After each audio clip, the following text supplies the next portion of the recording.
What use is an F-call? You may have noticed over the past little while that I've been talking about off-air activities more than the ones achieved while actually sitting behind a radio. It's not because I'm no longer interested in talking about that. It's because of late I've had little opportunity to actually be on air. Suffice to say, I'm working on it. Hi.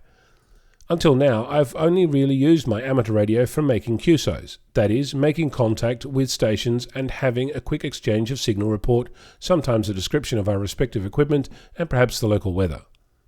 Recently, I had the opportunity to use it for a slightly different purpose, which gave me a hands-on feel for why we have the protocols we do. Several amateurs were all gathered in a 50 square kilometre area, all well within VHF range but out of sight of each other.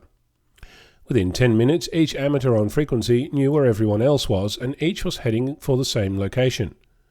That in itself doesn't sound that remarkable, but it was the first time that I'd actually experienced the purpose of the way we use our call signs, and how multiple stations work together on the same frequency to achieve a common objective, without anyone missing out, getting stomped on, or being misdirected. There's a big difference between being taught how to operate your radio, doing a contest, having a chat, and actually using your radio to achieve a more directed goal.